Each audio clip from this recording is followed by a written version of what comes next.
The missions in San Antonio. Let's take a journey along the San Antonio River to a handful of settlements the Spanish built in the 18th century, known as missions.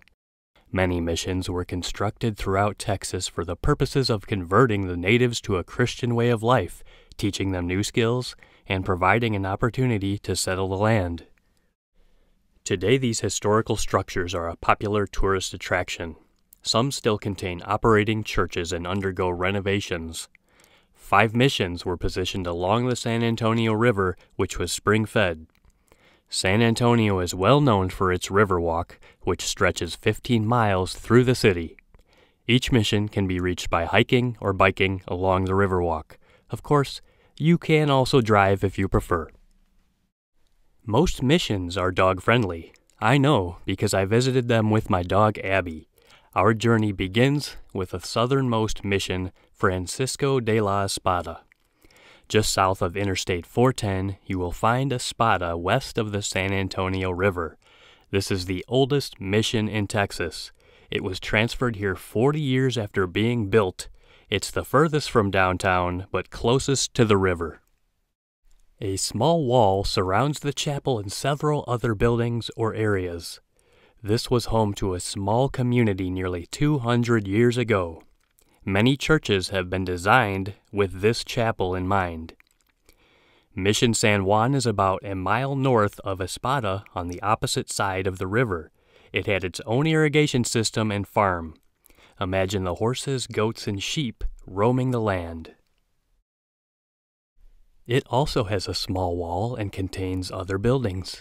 Originally, the church had only 2 bells. It was renovated several years ago, which explains its bright white appearance. Behind the chapel, you can hike a few short nature trails. Keep your eyes out for hawks, armadillos, and snakes along the wooded trails. From here, you can follow the Riverwalk to our next mission. Mission San Jose is at least 2 miles north of San Juan, on the west side of the river. It is the largest mission in San Antonio. Some refer to it as Queen of the Missions. Its surrounding wall is much taller than the previous 2, and many other rooms can be toured. Envision the residents of the past sitting outside their rooms, cooking food, or being welcomed inside by the priests.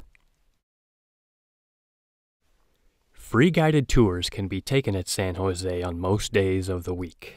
Of course, you may also tour the mission at your own pace. Head to the church, and you will notice the mysterious rose window.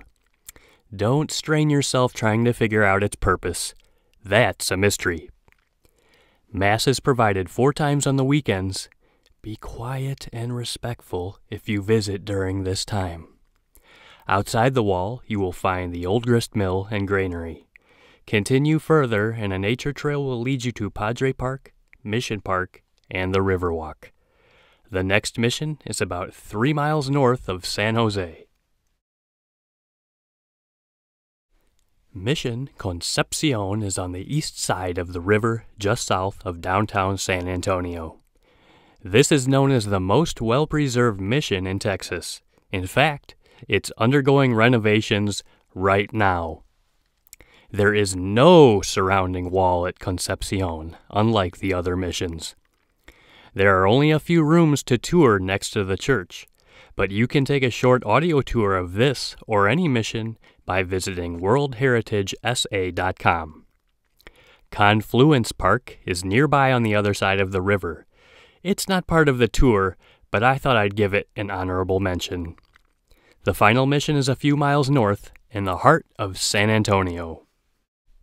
Mission San Antonio was abandoned and used as a fortress. Its chapel was nearly destroyed during the Battle of the Alamo. They do not allow dogs or photos inside the building, so the interior is something you must see for yourself.